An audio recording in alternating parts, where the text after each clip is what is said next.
Chapter 13, Operation Warp Speed and President Trump.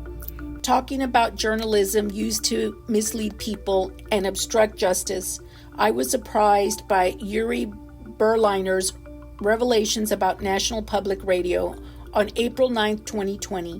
While the current administration strongly enforces diversity, equity, and inclusion, Mr. Berliner discovered that NPR's Washington, D.C. headquarters has 87 editors registered with the Democratic Party and none with the Republican Party. Under these circumstances, preventing political bias at NPR is challenging. Mr. Berliner expressed unease about NPR's operations, noting that its output feels like an assembly line of stories about supposed racism, transphobia, climate change, apocalypse, criticism of Israel, and the dangers of Republican policies. It is almost like an assembly line. It is unclear how NPR has had this Democratic Party monopoly. It is possible that once a certain threshold was reached, the majority gradually eliminated the remaining. Republicans, through suppression or intimidation. Yuri Berliner reported that NPR decided not to publish an important news item because it would have benefited President Trump. NPR has now suspended Yuri Berliner without specifically denying any of the facts. This is extremely dangerous. The 87 versus 0 majority in a federally funded entity signals the beginning of one-party rule in this country and forewarns the end of democracy as we know it. In such a one-party system, opposing ideas are not merely suppressed, they are eradicated.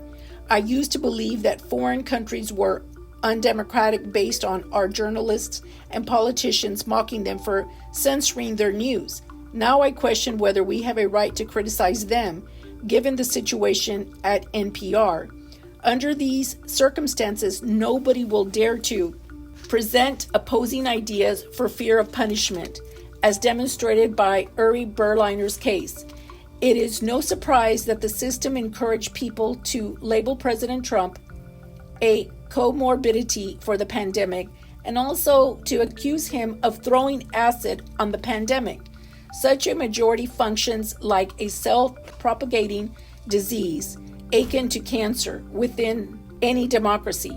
This is the real threat for our democracy, not the Republicans, as is often advertised by the Democrats. It was not a Republican who on April 18, 2024 declared that we should choose freedom over democracy. We still are the richest and most influential country in the world, and we deserve both freedom and democracy. On April 6, 2024, Bill Maher, host of Real Time, remarked that I think CNN and New York Times used to be a lot more neutral. He went on to add that CNN's nonstop bashing of former President Trump has become boring, even for a Trump hater like himself. On June 6, 2024, Yahoo News reported that Donald Trump would lose his Secret Service protection or the usual perks like an office of post-White House life under bills sponsored by two House Democrats. Representative Bernie Thompson, Democrat, Mississippi, introduced one of the bills stating, I was disappointed in how the president conducted himself as president. He put a lot of people's lives in danger. So I saw that. When it was made clear to him that the bill would not pass in a Republican majority Congress and asked whether he would do it again next year if the Democrats win Congress, his reply was, we will see how it goes this time. Who knows? Stranger things have happened. The second bill was introduced by Representative Laura Sanchez, Democrat, California, to bar Trump from getting any of the usual post-presidency perks except Secret Service protection. One GOP member, Representative Andy Biggs, Republican, Arizona, objected to the bill, stating, you have a member of Congress that actually introduced legislation to take away his Secret Service and his personal security, basically saying that they would like to expose him to physical harm, danger, maybe even assassination. I would not be surprised if a non-for-profit news agency will fact-check my observations to discredit me. From the beginning of the COVID-19 pandemic, reports started emerging from all over the world that nearly 50% of the disease transmission was from asymptomatic or pre-symptomatic individuals. Time magazine reported that this could be as high as 80%. An editorial from New England Journal of Medicine on May 28, 2020, appropriately described this as the Achilles heel of pandemic control. Based on a study in a nursing home in Washington state, the authors recommended mass testing for everyone in nursing homes, prisons, jails, mental health facilities, homeless shelters, hospitals, etc. The implication that such asymptomatic spread did not occur among the general public and therefore they did not have to be tested is debatable. Meaningful testing to enforce effective quarantine procedures would have required testing of all 335 million American citizens and all non-citizens residing in the country once a week for the duration of the pandemic. In retrospect, we now understand that this was nearly impossible.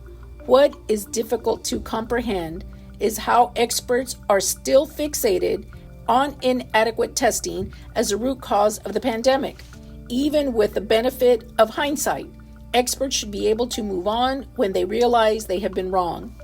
In conclusion, I can point to several instances where major entities acted as comorbidities, but President Trump and the 2020 administration were not among them.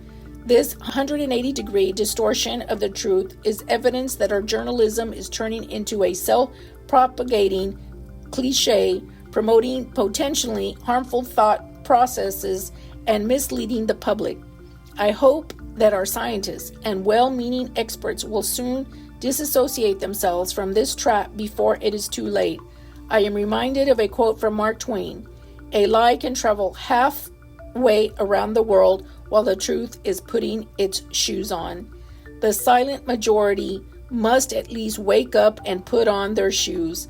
President Trump acted compassionately with a strong respect for American freedom and a love for the citizens, working to protect the public health and strengthen American business and middle class. It was nothing short a miracle and divine intervention that he survived the assassination attempt on July 13th of this year. It is unfortunate that the shooter died, leaving us with no clue as to his motivation. According to statements made by Senator Hawley to Jesse Waters on Fox News on August 5th, 2024, a whistleblower claimed that most of the agents there that day, July 13th, for the Trump campaign were not Secret Service agents. If this turns out to be true, the natural follow-up should be to investigate why they were absent on that day. It is reasonable to conclude that in the review of COVID-19 management, the so-called experts became distracted, fixated on finding fault with a difficult situation, and probably missed the boat on realizing that our air conditioners could have contributed to the pandemic and that the same air conditioners can be modified to prevent another airborne pandemic. The true greatness of President Trump will be evident when we evaluate what he did for the country in spite of what the country did to him.